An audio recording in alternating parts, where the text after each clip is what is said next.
Some rapper believes that Africa could become the greatest nation on planet Earth. Let's find out. Is He's to right. get everybody to move back to Africa. That's my goal. Okay. I want to get as many African Americans back home to Africa as I possibly can. Because I know the day they move back, everything they fighting for in America, they will not have to fight for over there. All the struggle that they struggled over there, they're going to come there with this mindset, with this mentality, with the finances that they built, the equity in life, and bring it back and invest that in Africa. Man, Africa could be the strongest nation in the world. Like my goal. All right, so he believes that if he got lots of Black Americans to go back to Africa and to invest in Africa, that they would become the greatest nation on planet Earth. Now, aside from the fact that Africa is not a nation and it's a continent with over 50 countries, 54 to be exact, and that they're not even the greatest continent, I wanted to crunch the numbers and play around with this. But, it's this kind of Black nationalist, ethnocentricism that is really, really terrible. So let's look at the amount of innovation in the population numbers that are coming out of Africa, right? Fun fact, the population of Africa is, and I crunch the numbers here, 1.3 billion people, which would make it the second most populous continent after Asia. 1.3 billion people. Now, the population of the United States of America is about 330 million people. So, Africa, right now, without the influx of all these random people coming to the countries in Africa, would be about 3 times larger than the United States of America, which obviously is the greatest nation on planet Earth, most successful, most prosperous, most powerful, etc. Now, here is a list of all the countries in Africa, 1 to 54 by most populous. And then I had them sort the number of Black United States citizens. Let's just assume that this guy gets his dream and the United States is drained of all its Black citizens, except for me, but I put myself in here or whatever. It's drained of all its Black citizens, and they all travel to Africa, right? So as you can see on the screen here, you have the percentage of which country. So we have Nigeria, which is 15% of the overall population of Africa. 45,000 new citizens come into, which means we have about a population growth to these countries of a little under 3%, right? So you have all these new citizens come in, and these are the numbers here, right?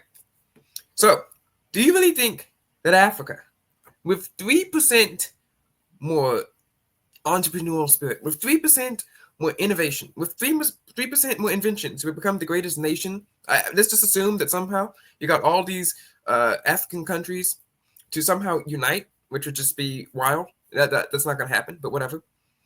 Right? Do you really think that with 3% more innovation, that all these countries are going to unite? Because this guy is acting like that Black Americans are like a huge sector of the United States, which they are 13% of the population.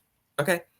And if you take 13% of the population, about 40 million people, right? So that's about the entire state of California. Okay? So if we took the state of California, right, plopped it into Africa, and then just spread it out all equally, do you know what would happen? Absolutely nothing. Absolutely nothing.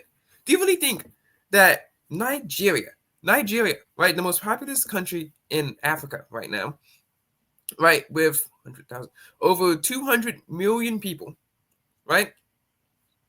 Yeah, okay, it's not trying to look stupid. There we go. Yeah, with over 200 million people, would just become, super duper great and, super duper innovative, and would just, start overtaking all the European and American countries and states.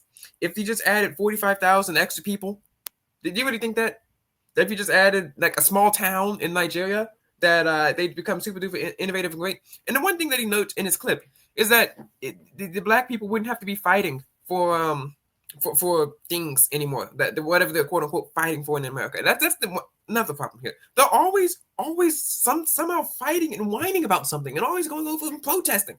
Like, why? Just shut up and enjoy your life. Like, please. I do not care. I do not care. You have no plight here. And he's also talking about how they have some type of quote unquote innovation and investment here, which is the one thing that he's correct. That he's correct about. Yeah, they're going to take their American money and try to invest it into Africa. Well, yeah, they're going to take their initial investments using American money to try to make some other continent great, which isn't going to work, because once that American money dries up because they don't have jobs there anymore, right? Then you're just going to be working with the African economy here.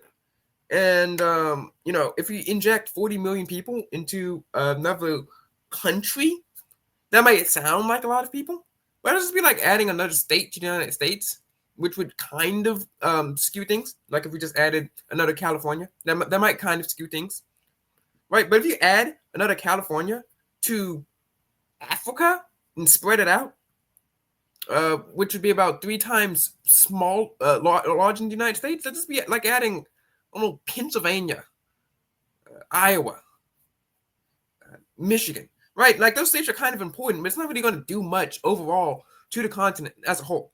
So once the influx of American money stops coming in and they have to circulate all the money around, just kind of like spreading a little bit more money around, and maybe a little bit more people become more wealthy. But instead of having to fight imaginary racism in America, instead of having to fight imaginary systemic problems, and instead of having to fight imaginary demons or whatever here in America, right? Instead of having to fight those things in the actual greatest country, what you're actually going to have to start fighting is, oh, we need roads. Oh, we need water.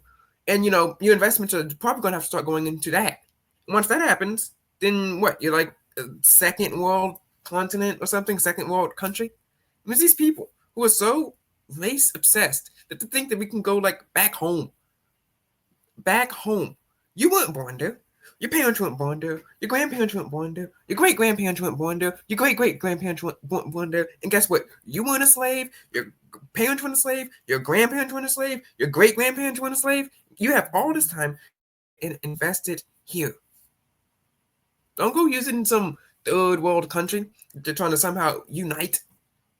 Please go. Leave first. You go do your rapping over there. You go do your investments over there, and maybe you'll get rich.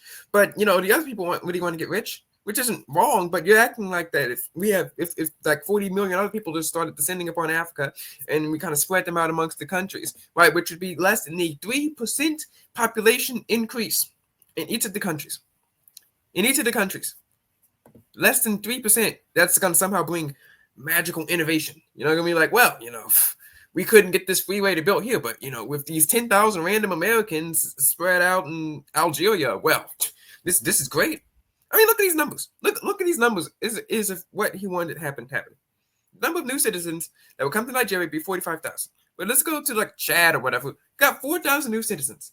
You know what 4,000 is? That is the size of a large high school in Texas. Do you think that if we just added some random large high school in the middle of Sugarland or the Woodlands, that Texas's economy would just magically just start booming or something? Like, does this guy understand math or statistics or something?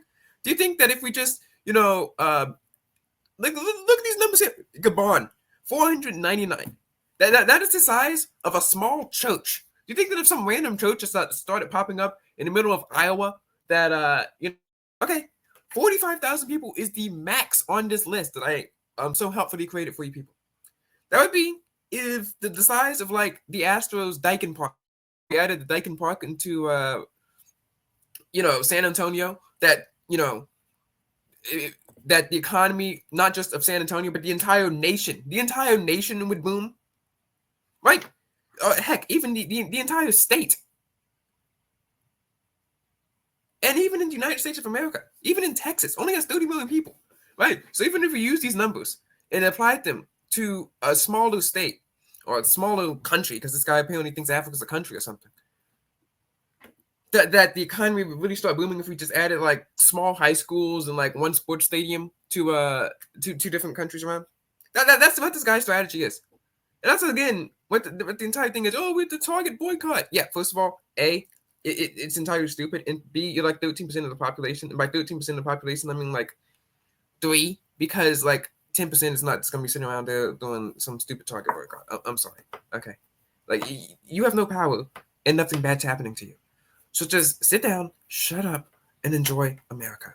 The actual greatest nation on the actually greatest continent. You people just